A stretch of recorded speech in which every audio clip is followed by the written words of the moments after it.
seja, do nada a gente sentar aqui e começar a falar, sendo que a gente não falou, não botou nem tema, não sabe nem o que vai falar. Exatamente. Eu gosto dessas conversas. Então, eu também, eu acho que é daí, se a gente não tem um roteiro específico, um tema específico, a gente pode simplesmente falar o que o momento traz. Né? E tá aí uma das coisas que acho que tem a ver até com a nossa clínica, né? Que assim, o que o momento traz? Né? Ou seja, como que eu saio dessa situação de um pré-determinismo diagnóstico, uma ideia que eu acho, esse paciente que tem dor no ombro deve ter tal coisa, e simplesmente me abro para o que está se apresentando ali. Como ele pode ver essa flexibilidade. Exatamente. Eu tenho pensado muito sobre isso, sobre como que a gente pode fazer para articular a priori, um modelo apriorístico, uma ideia do tumor, uma ideia organizada de forma mais sistemática, por exemplo, os guidelines que são juntos, e a gente tem que reverenciar a evolução dos guidelines, né? Porque se antes os guidelines eram a elaboração de protocolos, hoje é a elaboração de para quem que a gente vai aplicar determinados protocolos. Então, mal ou bem, o apriorístico, né, aquilo que está antes do encontro, que a gente recebe como sendo a proposta técnica de um grupo, né, profissional, como a gente pode falar do fisioterapeuta, do osteopata, isso está ficando cada vez mais, eu ia falar individualizado, não chega a ficar individualizado, mas vai no sentido de individualizar. Essa ideia, por exemplo, das classificações com as regras de predição clínica, né, a tentativa de elaborar subgrupos, né, ou no caso da dor, de abordar baseado nos mecanismos da dor, entender com base na investigação que tipo de dor é predominante em determinado tipo de indivíduo. Eu acho que são ferramentas muito importantes, mas eu tenho a impressão fortíssima de que não existe paciente na curva. A sensação que me dá é que a individualidade precisa ser considerada. E aí é exatamente isso que você falou. Quem chega, e é muito doido, porque quem chega é uma pessoa individual e única no meio de 8 bilhões de seres humanos no planeta hoje, e mesmo essa pessoa, que já é única por ela mesma, ela é única em determinados momentos da vida dela, do dia dela, sabe? O que atravessou ela naquele dia? Então, às vezes, você pega um paciente uma semana e a personalidade dele é outra. Claro, tem variáveis da personalidade, assim, no ramo fisiológico, né? Não estou falando de um esquizofrênico. Mas o paciente que você chega, que você recebe num dia, teve um dia maravilhoso naquele dia que você recebeu naquela semana. E no outro dia ele teve um dia de merda. Pode falar merda? Aqui tá tudo livre. Teve um dia ruim. E aquilo acaba gerando uma alteração na formação da máscara social dele, né? E a gente tem que ter, sim, esse modelo apriorístico, mas o que vai garantir a nossa habilidade de lidar com essas diferenças, né? Eu acho que o modelo apriorístico não garante. Eu vejo que, assim, por um lado, tem justamente essa questão dos guidelines, né, dos subgrupos, ou seja, determinados grupos ou perfis acabam tendo um desfecho desse tipo, com um determinado, sei lá, uma determinada técnica, um determinado procedimento, né? Mas é bem o que você falou, porque na hora da clínica você nunca vai encontrar uma pessoa que é 100% como aquele grupo. Então você tem, por um lado, todo esse conhecimento dos grupos e, do outro lado, você tem a pessoa que é única, individual, e como você falou, que isso pode variar, às vezes, de uma manhã para uma tarde, né? E como que eu atuo naquele momento. De repente, uma semana, a pessoa está mais corajosa para enfrentar aquela dor. E na outra semana, ela está totalmente entregue, né? Então, é uma imagem que, assim, que eu gosto de usar, que eu já usei algumas vezes, mas é assim, a gente ter essa, como se fosse uma capacidade de luneta aí, bem lubrificada, para de vez em quando você conseguir olhar de longe a floresta toda e falar, bom, o padrão é mais ou menos esse, né? e depois você vai lá e olha aquela árvorezinha isolada, única, né? E que de repente talvez o que a gente tenha que aprender é isso, não é? Como que faz para olhar os grupos, olhar o caso único, né? E osteopaticamente falando até, né? Como que eu não gero aí uma hipomobilidade nesse sentido, de olhar só de longe ou de olhar só de perto, né? Poder transitar. Mas aí eu acho que isso passa por uma série de questões até de alma, né? Então, como que você vê? É que a gente estava conversando ali na sua sala, antes dessa brincadeira. Estrutura se relaciona com função, como a gente entende na osteopatia, né? O que é estrutura? E aí, se a gente vai pensar hoje o que é estrutura, a gente tem que avaliar todas as dimensões da estrutura. E a gente costuma considerar, como o Steele considerava, a ideia da osteopatia como sendo anatomia, anatomia, anatomia. E eu sempre falo que, quando o Steele fala que a osteopatia é uma anatomia, anatomia, anatomia, ele está usando uma metáfora. Ele não está falando de uma área do conhecimento. Ele está falando que o estudo da osteopatia é forma, forma, forma. Debruce-se sobre a forma, debruce-se sobre a estrutura. É algo concreto, né? Que é o que a gente pega, né? Que vem do osteon, de osteopatia, né? Que osteon é a estrutura, grego estrutura, né? Então, quando a gente pensa em estrutura, quando a gente pensava em estrutura no final do século XIX, no século XX, foi na época que o Steele estava desenvolvendo a osteopatia, naquele lugar, pensamento corporal se confundia com anatomia. Então se entendia que o estudo da anatomia era o estudo do corpo. Hoje, com o avanço das tecnologias para medir eventos que os nossos olhos não medem, com essa proficiência que hoje a tecnologia permite, né, a gente desenvolveu muito outras áreas do campo forma, do campo morfologia, né?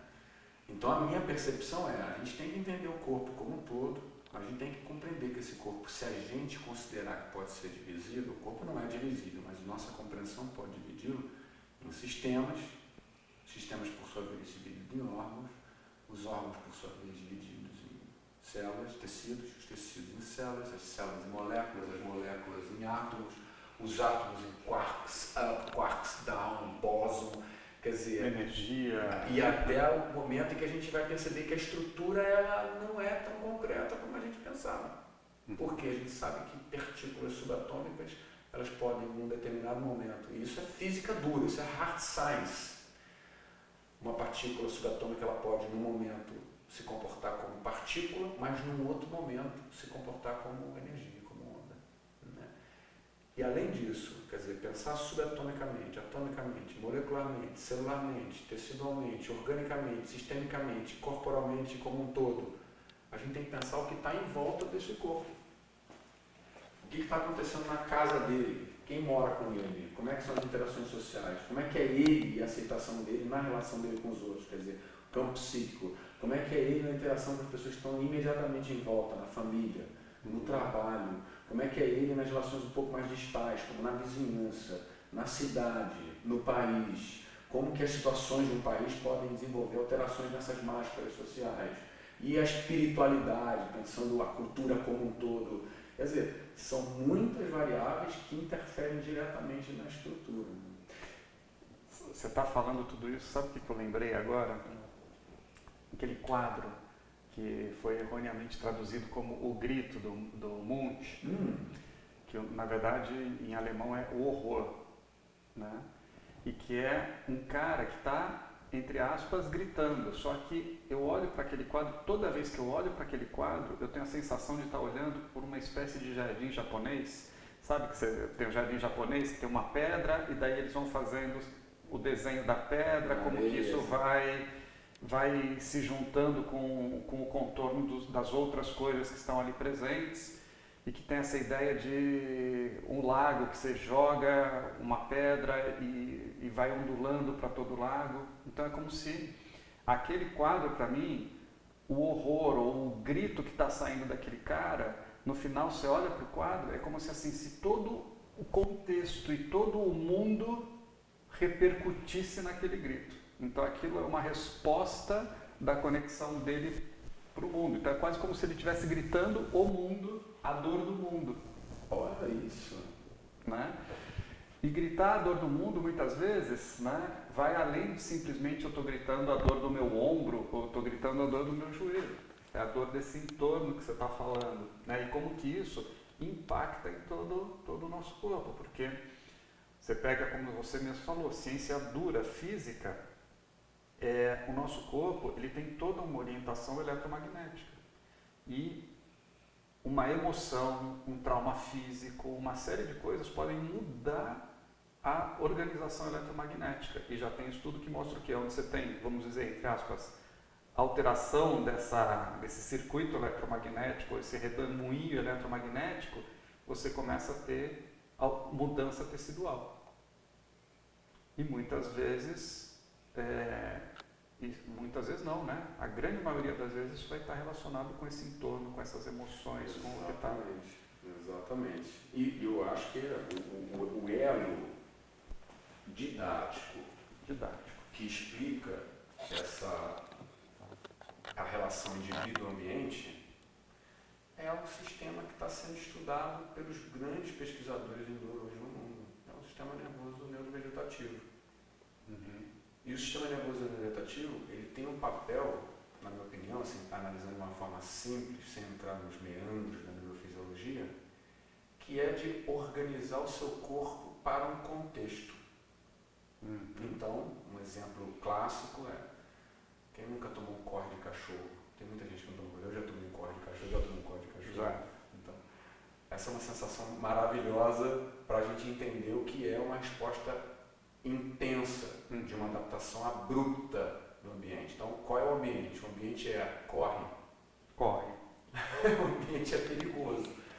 Então, como o ambiente é perigoso, o seu corpo ele te prepara no máximo grau para você ser o mais forte possível, correr o mais rápido possível, pular a árvore mais alta possível. E a gente tem os meandros disso, que é quando você prepara para um enfrentamento que não há.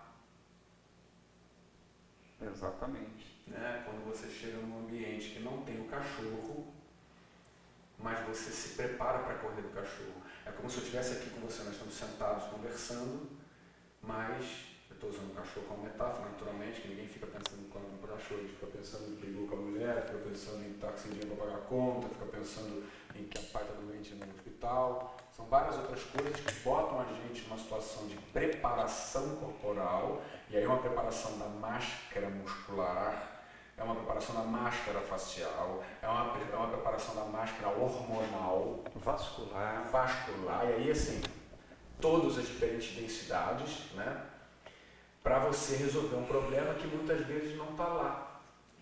E quando você recebe um indivíduo no consultório, já voltando para a discussão entre qual é a importância da gente sair do a priori e ir para o individual, é porque a gente não atende sequer aquele indivíduo que a gente atendeu na manhã para atender à noite. Quem dirá um indivíduo produzido absolutamente de forma abstrata, considerando, no melhor das hipóteses, um trabalho clínico com 2.000 pessoas, que, vamos convir, é um N bastante bacana e que é bastante raro de alcançar, mas vamos supor, a gente partir do pressuposto de um modelo de sujeito abstrato, produzido num trabalho que, no melhor das hipóteses, tem 2.000 pessoas e que você elenca meia dúzia de variáveis dessas pessoas para poder estabelecer uma equação. Quer dizer, é importante fazer isso? É importante porque a gente ainda não sabe outra forma melhor. Mas abrange tudo? Mas abrange tudo, entendeu? É suficiente. E o pior, quando a gente considera que é suficiente, como é próprio do tecnocentrismo, a nossa perspectiva ela é toda para a aplicação da técnica. E quando a gente está preocupado com a aplicação da técnica, a gente está dentro da nossa cabeça, com o modelo de teoria, com a proposta técnica que já está dada. E isso faz com que a gente desenvolva o desinteresse e a desatenção para entender quem chegou. E de novo, a gente não está olhando a individualidade. Exatamente. Nem a individualidade, muito louco. A gente fala de individualidade, mas a gente tem que falar das individualidades dentro da individualidade, cara. A particularidade daquele corpo naquela hora. E agora você estava falando dessa questão dessa preparação toda do sistema nervoso autônomo e tudo mais, e eu lembrei de uma grande, vamos dizer, bobagem que você muitas vezes vê profissionais da saúde falando para os pacientes do tipo, não, isso aí é psicológico, né? Como se o que você pensa não fosse corporal e não tivesse, eu não vou nem dizer de repercussões, porque se está repercutindo é como se fosse separado, né? Exato. Mas não, como é tudo corporal, não existe psiquismo sem ser corpo, não existe corpo sem o psiquismo, né? Então, é tudo a mesma coisa, que a gente tenta dividir, como você falou, didaticamente, né? E você mesmo citou Descartes, um tempinho antes da gente estar tendo essa conversa agora, que tenta botar cada coisa num lugar diferente. Teve importância lá, né? Eu tenho visto com uma certa melancolia muitos grandes pesquisadores em dor propondo brincadeiras, como por exemplo jogar fora o busto do Descartes. Então você pega aquele livro do Butler nosso, Explain Pain, numa página aparece uma pessoa, uma lata de lixo, e essa pessoa está jogando o busto do Descartes na lata de lixo. Eu me lembro uma vez que a gente foi assistir um coisa do próprio Lorimer, onde que tem até uma musiquinha. Descartes, de uma certa forma, representa a dicotomia moderna, ou melhor, a dicotomia mente-corpo na modernidade. Mas a gente está pensando em contexto. A gente está pensando que o indivíduo tem que ser avaliado de acordo com o ambiente. Lógico. Naquele contexto, o que o Descartes proporcionou foi a possibilidade de escolas liberais estudarem fenômenos da natureza. Lógico. A possibilidade de a gente criar sabedoria para além dos dogmas religiosos canonizados. Não, é a mesma coisa que querer jogar a imagem do Newton são passos dentro do conhecimento e ele foi muito importante não só nessa questão, vamos dizer, mente-corpo, mas mesmo a separação, vamos dizer, igreja, escolas liberais, né? Então, é anedótico mesmo uma situação desse tipo, né? A outra separação também que a gente tem que considerar, essa então tem tudo a ver com o que a gente está falando, sujeito-fenômeno, ou sujeito-objeto. E na nossa área, terapeuta-paciente. Quer dizer, essa separação, esse isolamento que é representado pelo uso do jaleco na nossa área, essa separação ela pretende simplesmente a racionalidade da técnica e aplicação. A gente diminui a nossa sensibilidade. E eu estava falando nessa história do Descartes para dizer que a modernidade ela tem pautado, ela está pautada, muitas coisas que se construíram na modernidade estão pautadas nessas dicotomias, essas coisas que está falando, mente-corpo, sujeito-realidade, sujeito-objeto, terapeuta-paciente, por aí vai. E está se tentando, na perspectiva contemporânea, assim, porque é muito interessante estar fazendo um parênteses que modernidade a gente confunde com atualidade, assim, e na historiografia, modernidade é um momento e uma característica filosófica, é um contexto cultural que tem um aspecto espacial, um aspecto temporal. Então, modernidade é isso, é o que a gente está vivendo, né? Porém, nesse momento, a gente está tendo vários pensamentos que estão tentando romper com o paradigma da modernidade. Então, existem alguns autores que falam que a gente vive a crise da modernidade, outros dizem que a gente não vai sair da modernidade, outros dizem que a gente está no momento da contemporaneidade, e muitos que dizem que a gente está no momento chamado contemporâneo, que é o pós-moderno, dizem que a grande característica do pós-moderno é a tentativa de reconciliação da ideia de que o corpo não está separado da mente. E aí eles falam que o corpo ele é o resultado imediato da mente. Mas mesmo que a gente fale que o corpo está relacionado com a mente, a gente está separando, que aí você falou. Porque para uma coisa se relacionar com a outra, uma coisa tem que ser uma coisa e outra coisa tem que ser outra coisa. Eu tento resolver essa dicotomia dizendo que o corpo é a consubstanciação da mente. O corpo é o que você vê da mente. Então nós trabalhamos a mente, só que somos osteopatas. Então a nossa interferência na mente é através da nossa forma de avaliar as densidades e de atuar nelas, seja com exercício, seja com manipulações, que é muito próprio do nosso agir no geral, né? Ou também seja da forma como você conversa, da forma como você conduz a conversa, porque a conversa faz parte de uma interação do terapeuta-paciente, não faz, Rogério? A gente não trata o paciente, algumas vezes até sim, mas a gente também usa a conversa, às vezes de uma maneira sem cuidado. A gente fala de coisas diversas e a gente, considerando que a conversa faz parte do processo terapêutico, a gente pode, de repente, até usar de uma forma um pouco mais pensada o verbo, né? Então é o verbo, o movimento e, no nosso caso, a mão, né? E agora que você falou dessa questão de observar esse fenômeno, tinha umas fichas caindo aqui, que muitas vezes até por conta dessa modernidade, o que acontece? Você marca o paciente e você tem o tempo que você tem que atendê-lo. E você vai tentando atender em menos tempo, né, porque você tem que atender tantos pacientes no dia.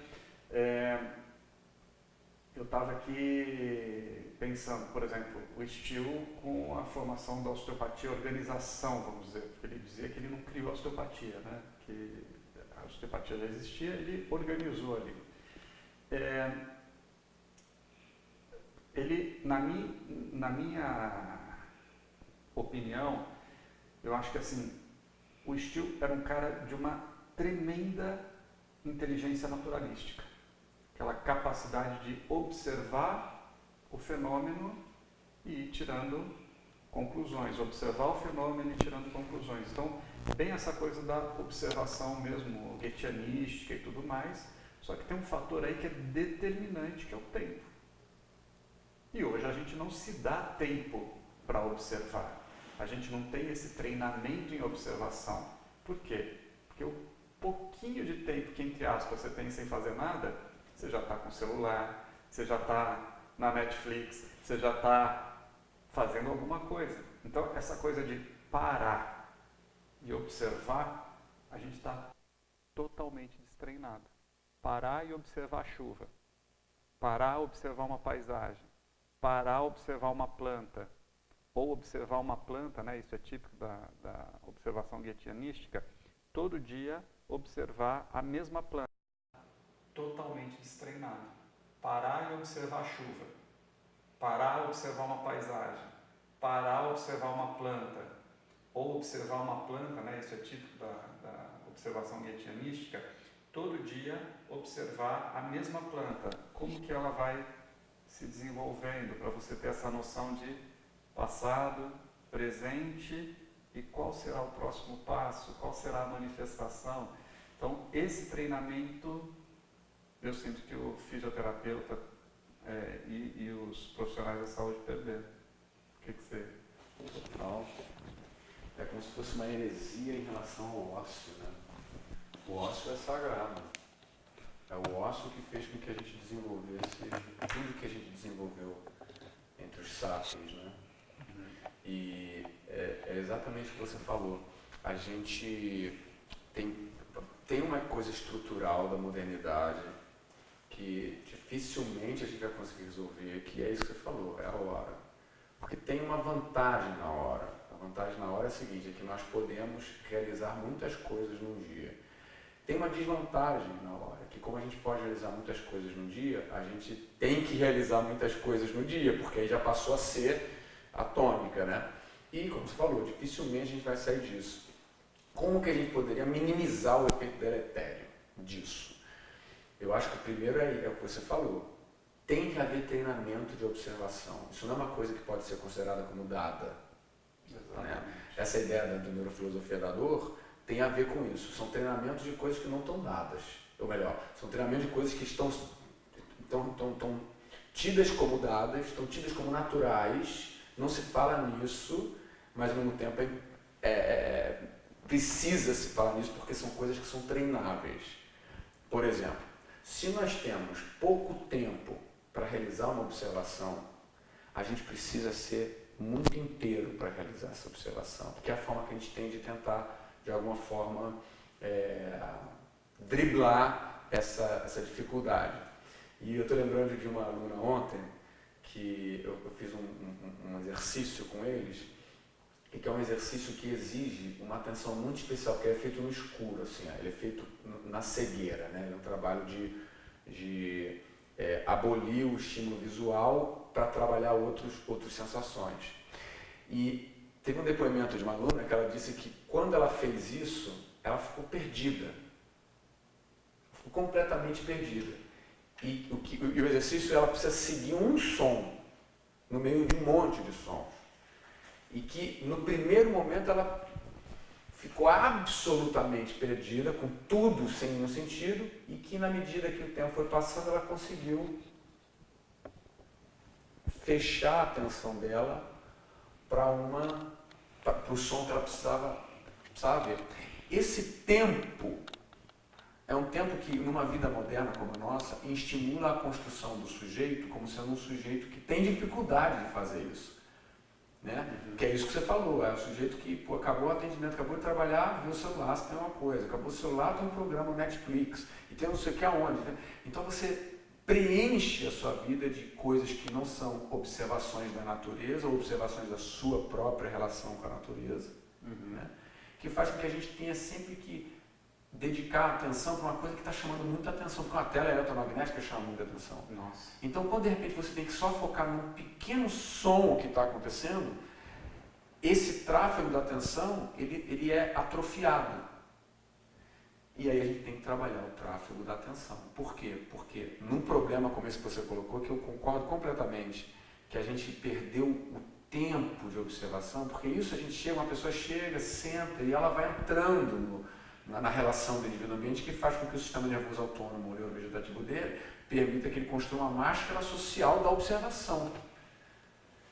Exatamente. A gente tem que ter um dispositivo pedagógico ou didático, sei lá, uma ferramenta de aprendizado, de desenvolvimento e de treinamento para que a pessoa seja capaz de fazer isso rápido. Chegou o paciente e já está. O exercício da presença a partir da observação. E da presença para a observação também. Né? Tem muita coisa para a gente fazer na área de saúde aí, cara, eu acho. Né? Sim. Muitos treinamentos, levantar essa bola, né? O profissional da saúde que normalmente acaba ficando muito tecnicista. Exatamente. A modernidade desenvolve isso em todas as áreas, né? E a área de saúde é uma área da modernidade, né? Então a gente acaba desenvolvendo isso também na nossa área. Eu estava pensando como que a gente faz para flexibilizar esses entendimentos, pensando até como, da mesma maneira que flexibiliza o próprio sistema nervoso autônomo. Né? Você falou dessa coisa do cachorro, né? Quando você está fugindo do cachorro, todo o teu sistema nervoso autônomo está voltado para isso. Mas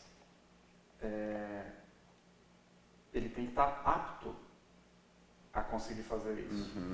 Né? E dependendo dos contextos, dependendo do entorno, como você falou, das emoções, dos pensamentos, dos traumas físicos, da alimentação, ou seja, das demandas crônicas do sistema nervoso neurovegetativo. Né? Todas essas vão fazer o quê? Impedir esse sistema de ir numa direção ou ir em outra direção. E principalmente, hoje em dia, ir na direção do parasimpático. Ou seja, a sensação do relaxamento, a sensação de uma consciência um pouco mais desarmada e que é o que permite, por exemplo, um estado de contemplação, de presença mais intenso. Né? Então, até isso, a gente teria que facilitar nas pessoas para essa regulação autonômica, né, bem livre, para que elas pudessem ter essa observação mais facilitada. É treinável. Você está falando uma coisa, está falando de técnica e observação, olha que coisa interessante que a gente tem que considerar. Eu tenho essa impressão de que se a gente tentar avaliar a origem da palavra, a gente consegue identificar o espírito da palavra. E aí a gente consegue perceber que muitas palavras são usadas no contexto da modernidade de uma forma dada, como se aquilo já estivesse pronto, nasceu pronto e não tivesse uma história por trás daquilo. e geralmente dada numa significação absolutamente empobrecedora. Por exemplo, teoria e técnica. O Jung falava, saiba todas as teorias, domine todas as técnicas, mas diante do sujeito, seja apenas o sujeito. Eu não sei se as palavras eram essas, mas a ideia era essa.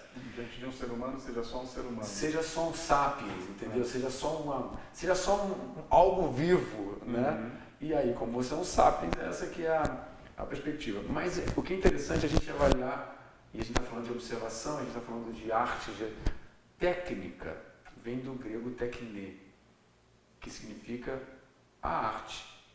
Como você age. Né? E muitas pessoas consideram técnica como sendo uma receita de bolo. Essa técnica, na verdade, é um protocolo instituído. Alguém desenvolveu uma forma que tinha que ver com a relação dele enquanto indivíduo com aquela tarefa que ele se propôs naquele momento, desenvolveu por um conhecimento observacional e ele gerou uma ideia. Ele vendeu essa ideia. O que a gente chama de técnica hoje é só a ideia pré-formada. A gente não chama mais a poesia de técnica. E a poesia no sentido da criação, né? Poiesis, criação. Técnica é a arte de realizar uma coisa.